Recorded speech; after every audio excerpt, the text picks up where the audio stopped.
Welcome back to Storybrooke. It was another bright day in Aaru's magical library. Aaru and his friends were eager to explore new stories. As Aaru turned the pages of his storybook, they saw an illustration of a beautiful, colorful garden, its flowers shining in every hue. But as the page turned, something troubling appeared. Behind the grand gates of the garden, the flowers had withered. The air felt heavy, like a sigh that never quite escaped. Only the gate remained beautiful, as though it had once been a doorway to something truly magical.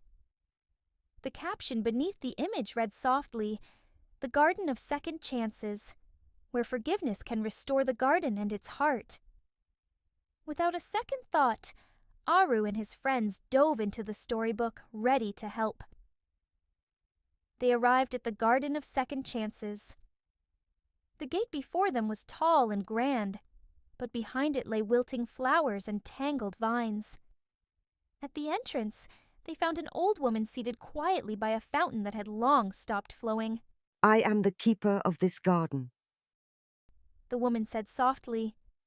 I have failed to tend it, and now it is dying, just like the bond I once shared with my old friend. The garden will not heal until we can forgive each other."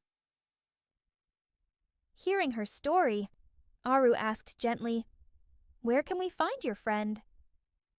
The keeper looked towards a distant hill, lifting her trembling hand to point the way. "You will find her at the top of that hill. But be warned, only when she too is ready to forgive will the garden heal."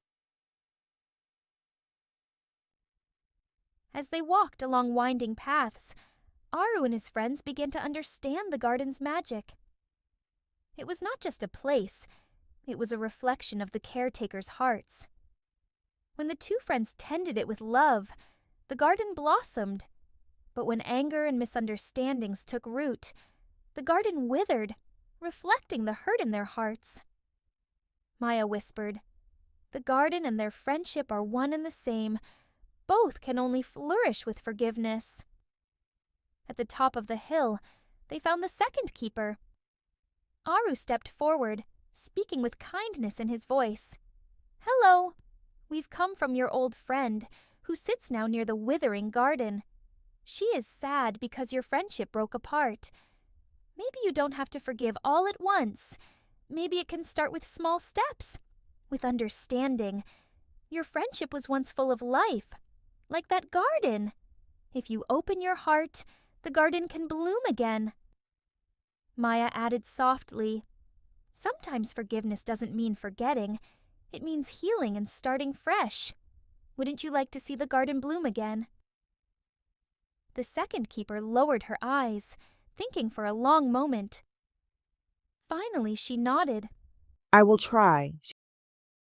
I will forgive her, and I will forgive myself." With those words, the second keeper walked down the hill, side by side with Aaru and his friends, heading back towards the gate where the first keeper waited. When they returned to the garden, the two friends stood face to face. For the first time in years, they smiled at one another. "I'm sorry. I was too proud, and I was too angry," her friend replied softly. As they spoke these honest words, the vines began to recede, and the gate slowly swung open. The flowers lifted their heads, blooming in every color imaginable. The fountain's water began to flow again, its gentle trickle singing a song of renewal.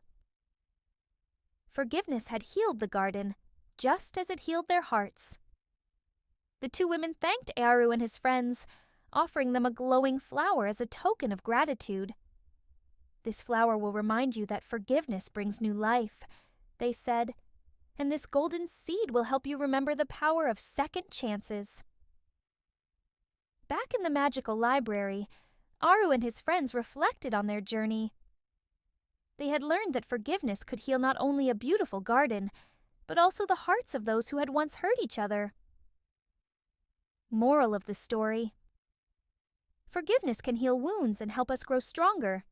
When we forgive others, we keep our relationships strong and create a happier life for everyone.